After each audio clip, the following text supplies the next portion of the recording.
Mugamba mutabagala balungi abeekuumira kusenga Faith 256 mbaaniriza ate nate olunaku olwaleero. Olunaku olwaleero ngenda kwogera ku experience yaffe esooka bwe tuba nga tugenda mu kikolwa ekyokwezina. Nasomesaako engeri gye tukwasaganyaamu embeerera. Naye nina ekintu kye njagala okubeera nga njogerako oba nkifuula clear.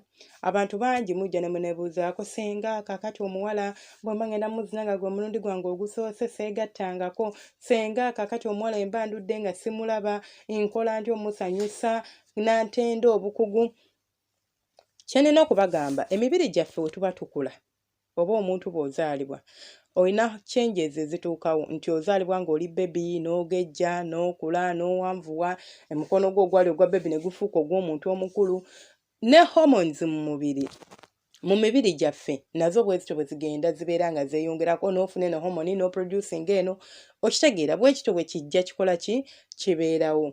So omuntu yenna omwana ow'obuwala atandika okureceiving hormones zino ez'okwezina bwe nizo kitwala oba okufiiringa touch oba okutandika okufuuka kale kangamete okufuuka anxious oba okufuuka curious okwagala okumanya lwaki maama ali bw'ati, lwaki maama alina amabeere, lwaki taata alina ebirevu.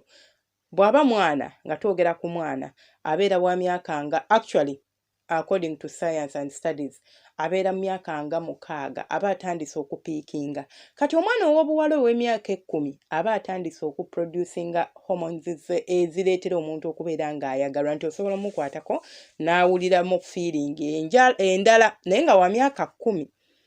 Mbagenda bagamba lwaki mbagambe bino. Ate omwana ow'obulenzi ye ekireceivinga as early as possible kubanga omwana ow'obulenzi ne bw'aba bebi n'omukwata n'omuzannyisa bw'oti edda bajjajja baabanga bakebera omwana oba akasolo kakola abalenzi kubanga waliwo abaana bazaalibwa n'akula n'ekizibu ky'okubeera nga toyima like ng'omwana yakula baamuzaala bw'atyo nga ali bw'atyo. So omuzadde yenna bw'atafaayo omwana oyo atuuka mu bukulu nga n'ekirwadde ekyo kisobola kukola ki kujjanjabwa. Kati edda abakadde kye baakolanga ng'omwana bw'abeerawo omwana nga wa myezi 6 of course mama w'omwana yenna olina onutisinga omwana wo nti kumakya omwana ng'akola susu.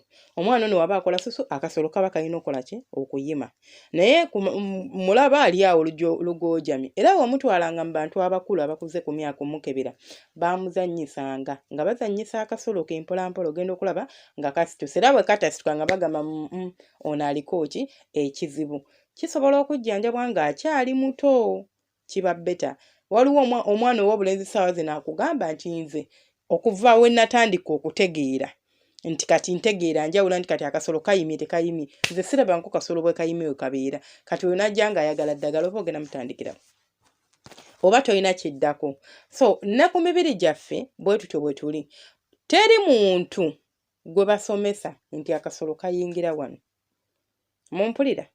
So mwabaagala nga gwe mulundi gwo ogusoose okwegatta n'omuntu like okuggyako embuzi mu bufunze oli mwana wa bulenzi abaana kati babeerawo myaka 2 nga tafuna omuwala gwe yegatta naye nga gwe mulundi ogusoose lekeraawo okunoonyereza nnyo abakubuulira ekyokukola kubanga bagenda kuruininga experience yo. Ojja kwagala experience yo okugifuula nti ebeere ya tabbu. Buli muntu alina experience ye, buli muntu alina olugero lwe bwe tutuuka ku by'okuggyako embuzi. Waliwo bambi abagiruuzinga mu process nti baamusobyako busobya baamukabasanya ng'akyali muto.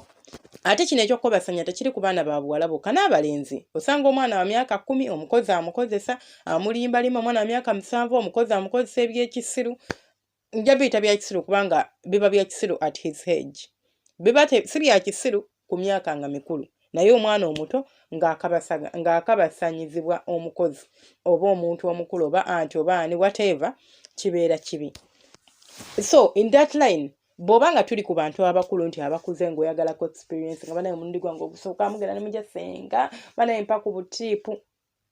Tips nandiziwadde omuntu ng'aludde ku kyeyo era oyo tugenda mwogerako aludde nga teyeegatta kakati ndabika ntalaze sikyabitegeera senga nkoze ntya oyo ye muntu gwe nina okuwaaki tips. Naye omuntu nga gwe mulundi gwe ogusooka tonoonya butabo, tonoonya kinaakukka, tonoonya ddagala kubanga tomanyi abamu mugowenga ne extreme kubanga mubiwulira eyo mu bikoosi byammwe nga babinyumya bannange bw'omera kano akalagala bannaye bw'okola kano eno bannaye bw'ogaaya guno omulandira ogenda gaaya omulandira ogwo amaanyi g'oyagala ogafune naye olina ky'ogenda okwonoona omanyidde oba olina amaanyi oba toyina you don't know so teweetaaga kubeera nga ogenda direct ku nsonga ezo nti nno kangende nfuneyo abudagala mmireko gwe omulundi gwo ogusoose ng'otandika kumira eddagala ofaaki n'ensi abaana mukoze ensobi bino ebintu eno channel yange erabibwa abaana abatandikira ku myaka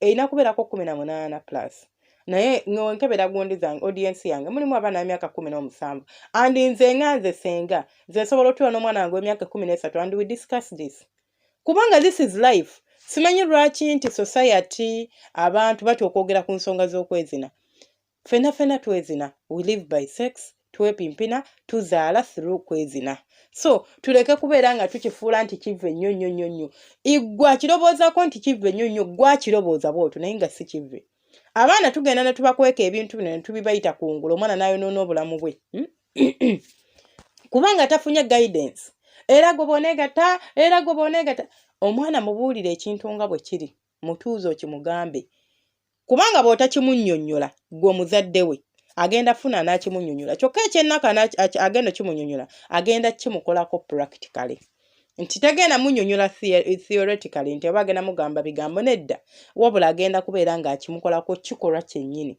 omwana akitegeere ng'akitegedde mu bukyamu so nze sitya kudiscussinga nsonga zino abaana ab'obulenzi olina emyaka 2 tozinangako kyekikunoonyesa eddagala kyekikunoonyesa omuntu akuyigiriza engeri gye bakwatamu omukazi simanyi gye bakolamu ki only basics in fact okimanyi nti nno nti abantu abasinga no one taught us teri muntu yatugamba nti no bw'otuuka mu kisenge omusajja omuweeweeta biki no waliwo omuntu gwe balagirira nti nno akasolo kagenda mu kino ekituli mbu tomanyiiwo kiri mu bwongo bwaffe nti buli we tukula omubiri gwaffe gugenda gukyuka gufuna hormones ez'enjawulo gureactinga ku bintu eby'enjawulo we start being curious tubitegeera nti era otunulira omubiri gw'omuntu n'omanya nti kano kasolo kalina kugenda mu kino ekituli nga teri akubuulidde mumpulira nze nganze senga Faith omuntu bw'ojja ewange ng'olimbeerera sobola kugamba nti just relax nywa plenty of water woba mwana wa bwala sigenda kugamba nti genda onywe museereza simagenda ofune museereza simagenda onywe olugundo olutungotungo simagenda onywe okura simanya no tebyetaagisa okitegeera tebyetaagisa kubanga tomanyi oba olina amazzi oba toyina kakati ki ekikunywesa eryo eddagala oba ekikufunisa eryo eddagala actually kino ekibuuzo nkiyina ne ku YouTube kubanga njijukidde nti nnako n'omuntu eyakimbuuza ku YouTube. I have this question in my inbox and I have it. Saying I'm very anxious, I'm very nervous. Simanyi kyenziza that anxiousness kulemesa okubeera ng'ogenda kuona experience oleme kunyumirwa. Just relax, chill. Just do what you can. As long as omuntu omutegeeza nti it's my experience oba evuddeyo nga mbi oba nga nnungi, that is your first experience. Teyeetaaga kubeera perfect. Togenda kuzanya firimu nti ogenda giscriptinga nti olina gikola ng'eri perfect bagaye kati muddemu nedda. So munzikirize nkomewo ntemwenda subscribing, liking and commenting abasharing mukola kyatendo omukama abampere kye musinga okwagala nkyatwala omukisa guno eno baagaliza new year ennungi 2025.